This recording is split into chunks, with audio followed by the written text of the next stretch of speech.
নমস্কার। আমার আজকের নিবেদন কবি শুভ দাশগুপ্তের কবিতা সার্থক চলো।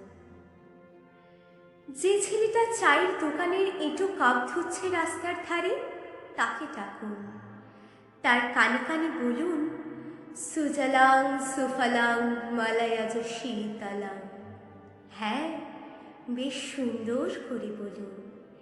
যে মেয়েটা চাকরির নাম করে বনগা কিংবা চাকদা থেকে রোজ সকালে ট্রেনে সেজে গুজে শহরে আসছে শরীর বেচে চাল ডাল নুন কিনতে, তাকে ডাকুন, তার কানে কানে সুরেলা কণ্ঠে বলুন, সার্থক জনম আমার জন্মেছি এই দেশে।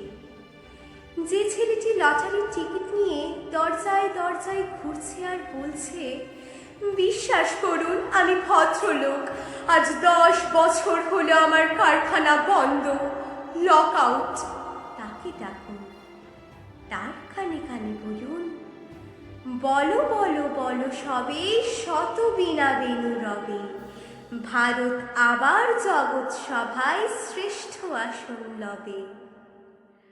রাতের আকাশ কাঁপিয়ে অঝোর ধারায় বৃষ্টি নামলে, যে মাঝ ও লণ্ঠন হাতে টালির ঘরের দরজায় ঠাঁই দাঁড়িয়ে থাকে, তার খোকন ফিরে আসবে বলে।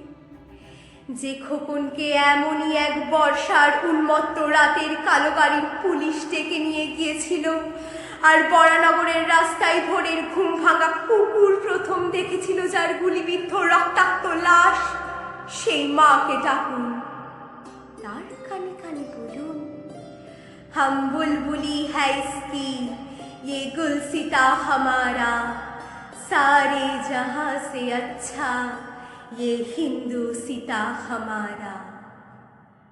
সবাইকে সব বলা শেষ হলে শুনশান শীতের রাতে পাঁচ মাথার মোড়ে ঘোড়ায় চড়ে বসা সেই মহাবিপ্লবীর পায়ের সামনে ধীরে ধীরে এগিয়ে যান। ফাঁকা রাস্তায় রাতের বাতাসে গান পাতুন, শুনতে পাবেন সেই বিপ্লবী পুরুষের বজ্র কণ্ঠ।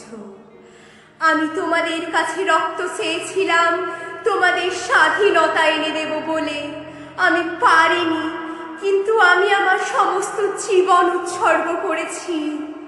আর তোমরা